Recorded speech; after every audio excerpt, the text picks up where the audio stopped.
सज्जन 1234 channel में आपका स्वागत है। आज हम पढ़ने जाएंगे गोदान उपन्यास में ग्राम और नगर से संबंधित समस्याएं।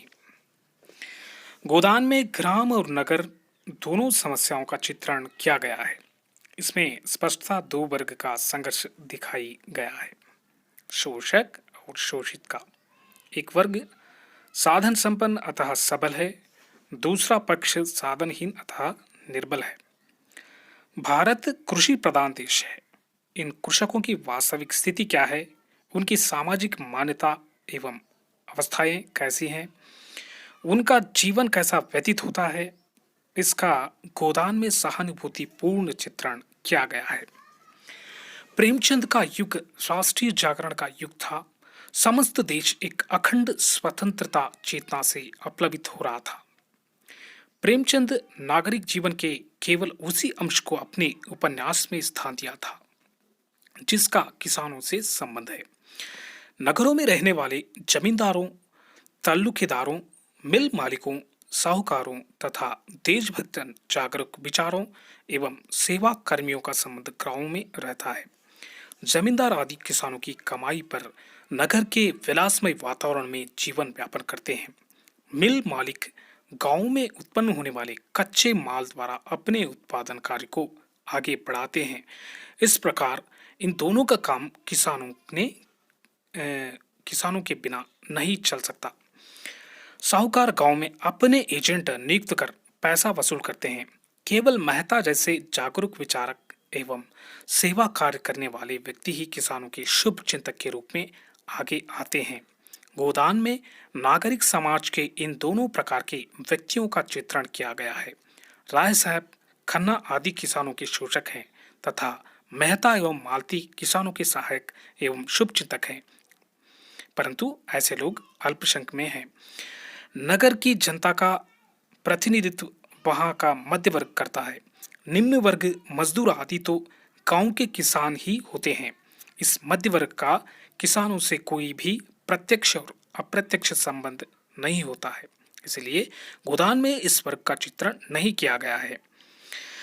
इसमें केवल ग्रामीण समाज की तथा नागरिक समाज के उस वर्ग की समस्याएं सामने आती हैं जिसका ग्रामीणों से संबंध रहता है।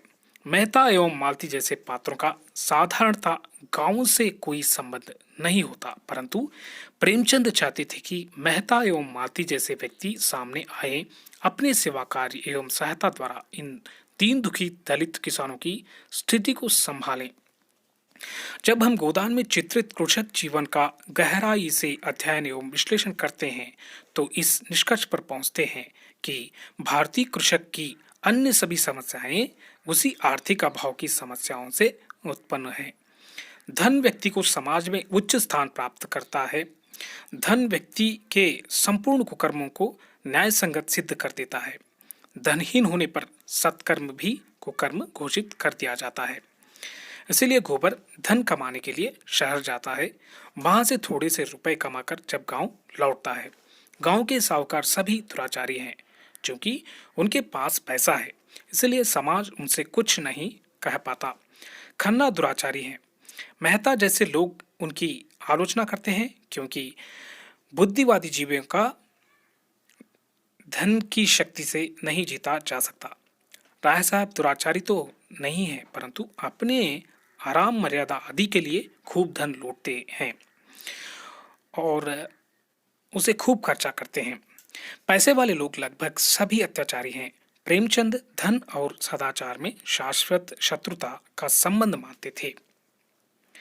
वे निर्धनों के सताने में सदैव एक हो जाते हैं। धनवानी लोग निर्धनों के सताने में सदैव एक हो जाते हैं। ये धनवानी लोग कानून के नाम पर, रीति रिवाज के नाम पर, बिरादरी के नाम पर सारी लूट की पूर्ति वे नए नए कर्ज लेकर करते रहते हैं। इस प्रकार गोदान में दो भिन्न संस्कृतियों के अनावर्त संघर्ष का रूप मिलता है। एक मुनाफे की दुनिया, दूसरी मेहनत की दुनिया। शोषक समाज निम्न वर्ग को सदैव अशिक्षित ही बनाए रखना चाहता है, क्योंकि शिक्षित होने पर शोषित शोषक की असलियत को समझ जाएगा। आधुनिक शिक्षा इतनी महंगी है कि होरी के बच्चों के लिए और उसे प्राप्त करना आकाश कुसुम बन गया है। अपनी अशिक्षा के कारण ही होरी धर्म के बाह्य रूप को ही सत्य समझ लेता है और कष्ट उठाता है। नगर के मजदूरों की भी समस्या यही है। वे भी अशिक्षित हैं। उनमें अनेक प्रकार की जो बुराइयां हैं, परंतु नगर में रहने के कारण वे अपने अधिकारों के प्रति अधिक जागरूक हैं। वहाँ उन्हें मेहता जैसे सहायक भी मिल जाते हैं, इसलिए हड़तालें होती हैं, मिलें जला दी जाती हैं, फिर भी उन्हें राहत नहीं मिल पाती।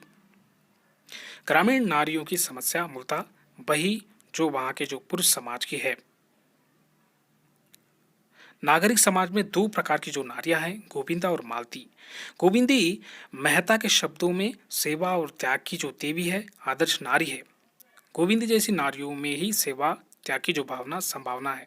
मालती जैसी नोबल की प्रतिमानों में नहीं है, जो सांसारिक भोग विलास को ही नारी जीवन की चरम सार्थकता मानती है।